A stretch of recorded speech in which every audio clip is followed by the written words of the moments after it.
everyone, welcome back to Card Magic 101. Today we're going over a pretty easy card trick that's simple as well and gets pretty good reactions. It's a very simple trick. It does not take much practice to get this down since it only has a couple of sleight of hand moves that you need to learn. But yeah, it's a great trick. Before we get into the video though, don't forget to like and subscribe and turn on notifications to be informed whenever I post videos like this. So yeah, with that being said, let's jump into the performance of this trick. So I'm just going to give the deck a quick shuffle, and for this trick I'm going to need 2 helper cards. So let's take the 2 red queens, so we'll just get those out of the deck. And what I'm going to do now is I'll have the spectator touch whatever card they'd like. So let's say they touch this card. So with this trick, it's okay if I see the card. So we have the 2 of clubs. So what we're going to do with the 2 of clubs is we're going to stick it into the middle of the deck and leave it out jogged like so. And we'll get to that in a second. But first, this is where the 2 red queens are going to come in. So we'll take 1 red queen, take it right here, and we have the queen of hearts and the queen of diamonds. So essentially what's going to happen is your card is going to teleport from my left hand to in between the 2 red queens. So if you watch closely, 1, 2, 3, you can see that 1 card is now sandwiched between the 2 red queens. And it is your card, the 2 of clubs. So yeah, that's the performance, and now we'll jump into the tutorial. Alright guys, that was the performance, and now let's get into the tutorial.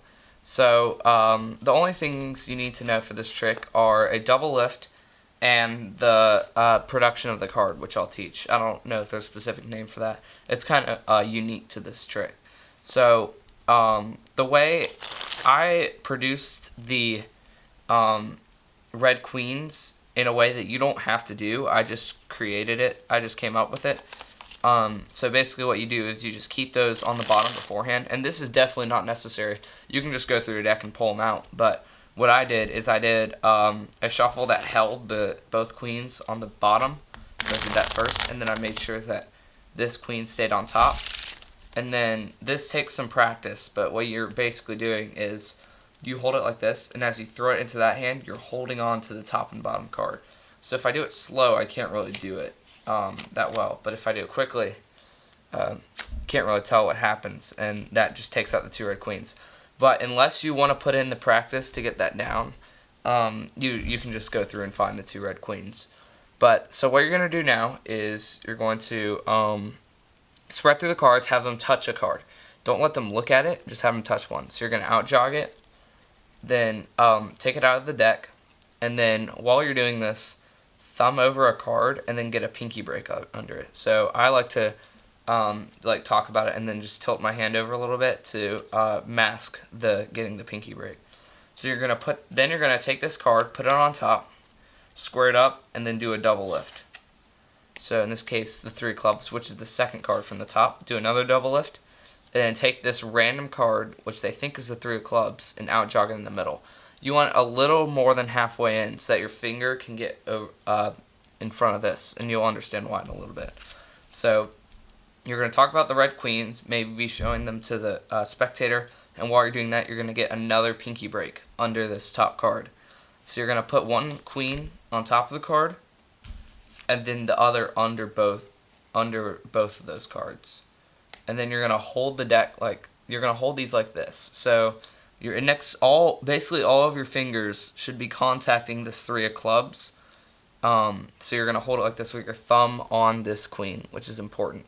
So what you're going to do is you're going to make this card teleport there. So what you're really doing is, as you do this motion, it's harder to see what's going on when you do that. But basically with your left hand, it's really easy. You're just putting it in as fast as you can. And then in the your right hand, what you're doing is, as you do this motion, you're really just pushing out with your thumb.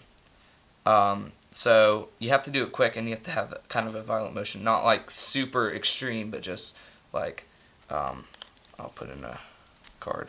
So it should really look like I'm flashing a little bit. I can't really fix it. There you go. So it'll be like 1, 2, 3.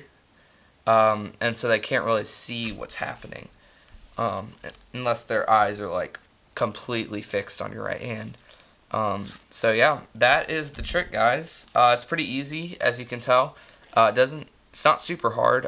You can probably learn it in one day, and then you can. It doesn't take much time after that to master it. But I hope you liked the trick. If you did, make sure to hit the like button and subscribe to get more content like this. And let me know down in the comments what content you want to see next. I've been mostly doing tricks, but I'm also welcome to do specific sleight of hand moves, and also cardistry stuff, or maybe just specific things like a riffle shuffle or a fair shuffle like I just did. But yeah, just let me know. Thanks for watching, and I'll see you in the next one.